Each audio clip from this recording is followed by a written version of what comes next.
Big news day for West Virginia University and their athletic department, as we now know who the athletic director is going to be for the West Virginia Mountaineers.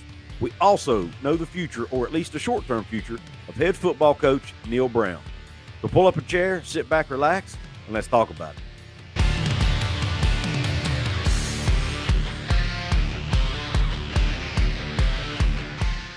What is up, college sports fans, fellow members of Mountaineer Nation? This is Coos, and welcome into another edition of Coos' Corner.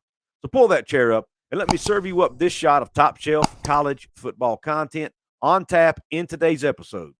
We are going to talk about the brand new West Virginia Athletic Director, Wren Baker. I will also tell you about head coach Neal Brown and how this all ties together. Let's start with Wren Baker. Wren Baker has been the athletic director at the University of North Texas for the past 6 years.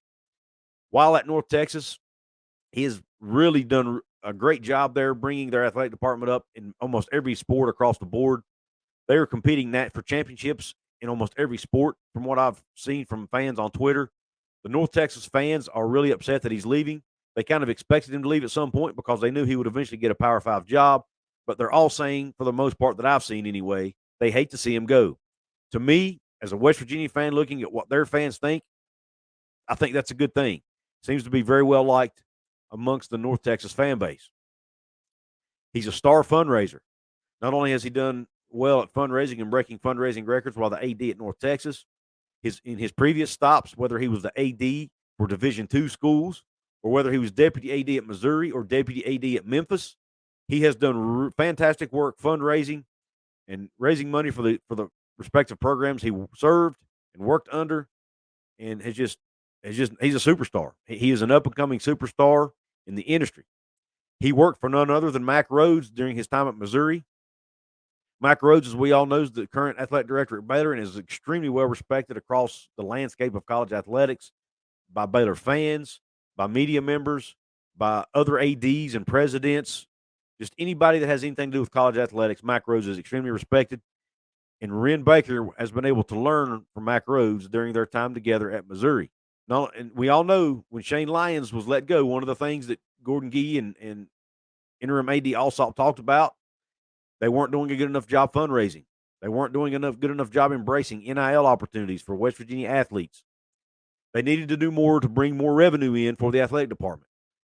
Home run hire there in my book as far as fundraising goes. Wren Baker is a superstar fundraiser, like I said. And I think as far as the fundraising department goes, it's going to be a home run. At least it appears that on the surface. Now, when it comes to coaching hires, he's got a lot of experience. He has hired 16. If you look at his biography, he has hired 16 head coaches for different sports over the course of his career. And of those 16 head coaches, they have won approximately 70% of their overall games. So that's a great track record, in my opinion. Some of the coaches he's worked with, he worked at Seth Luttrell at North Texas. Now, I don't think he hired Luttrell. Correct me if I'm wrong, North Texas fans in the comment section, but I think Luttrell was there the year before Baker got there. But nonetheless, they did work together and had success together, and I think he's responsible for giving Luttrell his contract extension after his first season. But anyway, like I said, if I'm wrong on that detail, North Texas fans, correct me, please. So he's worked with Luttrell. Now, side note here, during his time at North Texas, guess who was the offensive coordinator for a couple of those seasons? Graham Harrell, who's the offensive coordinator at West Virginia. So he and Graham Harrell may have a good relationship. That might help Graham stay on board with West Virginia if he has opportunities to leave, or at least it could help Graham maybe introduce him to other coaches. He's also worked with coaches like Justin Fuente at Memphis, and he's worked with other coaches as well that have had great success. Yes, he's worked with a lot of successful coaches, but it does not appear, at least for now, that he's going to be firing Neal Brown and hiring any of these coaches. Because according to reports, including Ross Dellinger, who first broke this story, who's now broke the story that Neal Brown is apparently going to be staying on as West Virginia's coach for the 2023 season. We all heard Rob Alsop and Gordon Gee both in their announcements when they fired Lyons say they were going to let the new AD evaluate the football program and make a decision. Well, that evaluation is going to be for at least a full year now, according to all reports that I've read. Now, that has a lot of Mountaineer fans up in arms.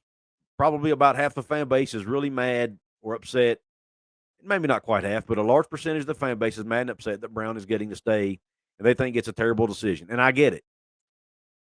It may be because you might have Neal Brown who might feel like he's a lame duck coach, may only have 1 year left. He may have a hard time selling that to recruits because when you go in and talk to recruits and their parents, they want to know the long-term strategy, the long-term stability of you as the coach and of the program. How do you walk into somebody's living room and say, well, I got a new athletic director now, and they're telling me I got at least 1 more year? I mean, that's not really comforting to a family or to a future player, at least not in my mind. So that's one negative side to that. However, there is a positive to this. This could potentially work, and I'm going to give you 3 reasons why this may be the right decision to keep Neal Brown on. Now, I personally would have liked to have seen Neal Brown let go, and I've been open about that. But when I give you these reasons, I think you'll know why it makes sense that they kept him. Number 1, the timing of it. Yes, many of us wanted Brown out weeks ago, wanted Lyons out weeks ago. However, that was not the decision that was made. They just let Shane Lyons go 2 weeks ago. So now we're stuck with the timing of this thing. There's only 1 week before the transfer portal window opens. And there's only about 3 weeks left until National Signing Day for the 2023 recruiting class, or at least the early signing period, which that's when most of the recruits sign, is on that early signing day, early signing period. That's in about 3 weeks. How in the world would a new AD come in and have time to evaluate an entire football program in a week to 3 weeks? I just don't see it happening, especially somebody who has no knowledge of the program, or very little anyway. What little he knows is probably watching from afar, and you can't evaluate from afar. You need to be inside the program. You need to see the players interacting with the coaches. You need to look at the data, the numbers. You need to meet people, talk to people. You don't have time to do that in a week to 3 weeks. The second reason that it might be a good idea is maybe Shane Lyons really was the problem. Like I said earlier, one of the reasons they gave for letting Lyons go, his inability to raise enough money and enough revenue for the department. And a lot of that was related to NIL as well, getting enough NIL money for the players to want to retain current players and bring in new players. You need to have a strong NIL program or NIL infrastructure around you to help get and keep players. And Shane Lyons apparently was not doing enough in their eyes to be competitive with other teams at the Power 5 level. They think Wren Baker can do that. So if he really was the problem, was he handcuffing Neal Brown? Maybe Neal Brown was being handcuffed and was unable to recruit and retain the proper level of talent because Lyons wasn't being aggressive enough and wasn't doing enough on his end. Maybe that's a problem. Maybe there were other things going on behind closed doors where Shane Lyons may have been interfering with day-to-day activities. Who knows? There could have been a lot of things going on that we don't know about because we're fans sitting thousands of miles away or hundreds of miles away. We don't know what's going on in that building. So maybe we just need to relax. I see a lot of vitriol and a lot of negative comments on social media. Maybe we just need to sit back and relax and let this thing play out.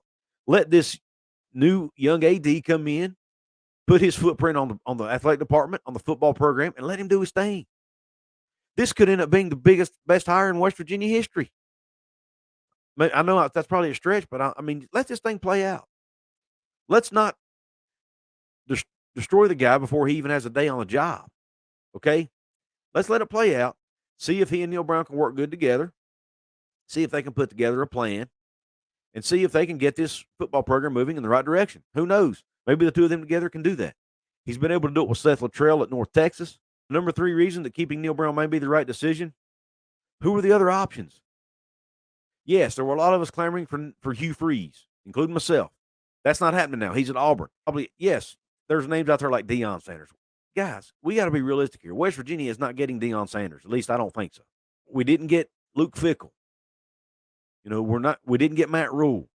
We're not going to get a huge splash, big name hire at West Virginia, folks. I'm sorry. We're not in the SEC or the Big Ten where all the money's at. That's where these high profile coaches are going to go now. We would be getting likely a successful group of 5 coach or a Power 5 coordinator that didn't have head coaching experience. And most of the fan base said that's not what they wanted. They wanted somebody with Power 5 experience. Well, there was not that many choices there, and if they weren't coming to West Virginia because, number one, we probably can't afford to pay them enough. And 2 would be, at best, a lateral move in some cases. So, and Neal Brown was a successful Group of 5 coach. We already have somebody that's a Group of 5 coach coaching the team now. And would it really be worth it to fire Neal Brown, pay him $17 million to go hire another Group of 5 coach who's also unproven at the Power 5 level?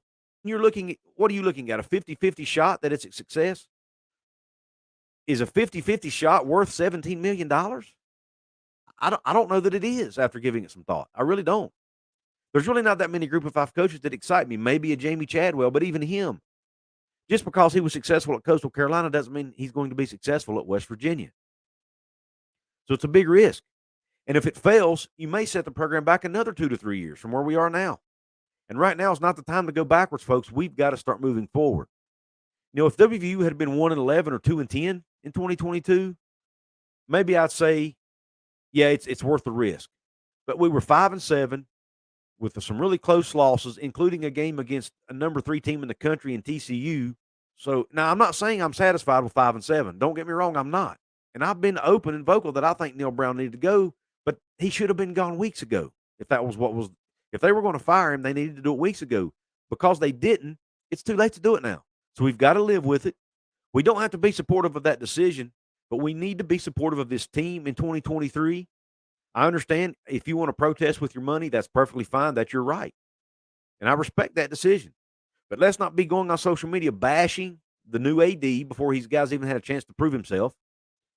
And let's go ahead and support Neal Brown. Let's go ahead and support the players in this team the best of our abilities. Try to be positive about this. If you can afford it, support the Country Roads Trust NIL Collective. Their fundraising has skyrocketed the last 48 hours. There's been several of us that have went on social media, promoted Country Roads Trust. Mountaineer Paul's done it. EarsNation.com has done it. Trying to get fans to support. If we can get a really good NIL fund going here, get a lot of money in Country Roads Trust, we can get a lot of players at West Virginia. Maybe we can get some really good Jimmies and Joes. You get some Jimmies and Joes that can go play some really good football, Neal Brown will end up being a good coach. You wait and see. Because sometimes it's more about the Jimmies and Joes than it is the X's and O's. Yes, coaching matters. But maybe if Neal Brown can get good enough talent at West Virginia, he can win. Let's give him a year or two to do that. And to try to see this thing through, try to be successful. I think Neal Brown really, really, really wants to win at West Virginia. Let's get behind him. Look, am I crazy about the idea of him coming back for 2023? No, I'm not.